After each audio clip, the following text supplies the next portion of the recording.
বিসমিল্লাহির রহমানির রহিম। বন্ধুরা, ছিদ্রটি বানাতে আতপ চাল ভাঙানো থেকে শুরু করে যেভাবে পুরা কৌশলটা করা লাগে সেটাই আজকে তোমাদের শিখিয়ে দিব।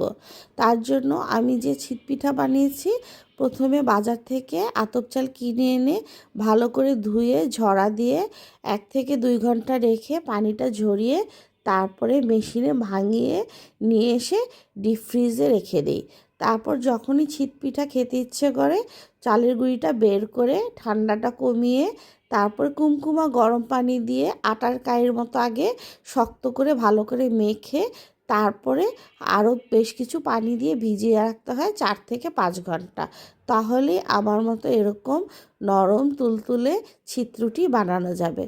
তো বন্ধুরা, আমি কিন্তু পুরো প্রসেসটাই বলে দিলাম কিভাবে চালের গুঁড়ি থেকে চিতপিঠা তৈরি করতে হবে। আর এখন বলে দিচ্ছি কতক্ষণ লাগবে চিতপিঠাটা করতে। তো গুঁড়িটার মধ্যে বেশ কিছু লবণও দিতে হবে আর পানির পরিমাণও থাকবে বেশি।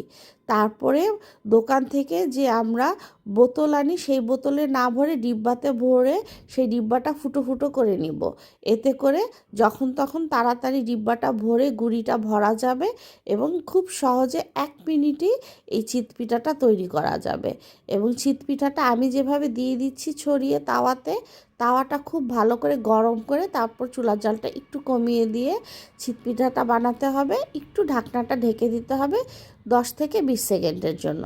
তারপর ঢাকনাটা খুলে এভাবেই গরম গরম ফুলকো ছিদ্রটি বানানো যাবে। এই ছিদ্রটি কিন্তু মাংসের তরকারি, ঝাল যে কোনো ঝোল তরকারি, শুটকি তরকারি, ডিম পোস্ট, ডিম ভাজা বা শুটকি তরকারি বা কেউ কেউ চাইলে গুড় দিয়েও খেতে পারো।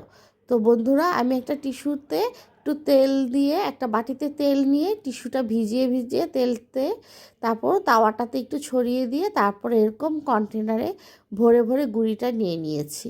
এই তো এভাবে পাতলা একটা ব্যাটার তৈরি করে নিতে হবে, খুবই পাতলা, তাহলে ছিটপিঠাটা কিন্তু খুবই ভালো হয়। আর কিছুই মিশাতে হবে না। আর যদি চালের গুঁড়াটা বেশি শক্ত লাগে তাহলে 1-2 চামচ ময়দা দিতে পারো। তো আমি এভাবেই ছিটপিঠাটা বানিয়ে নিয়েছি, খুবই নরম তুলতুলে এবং খুবই লোভনীয়। আমার ভিডিওটা যদি ভালো লাগে লাইক এবং সাবস্ক্রাইব করে আমার পাশে থেকে যেও বন্ধুরা।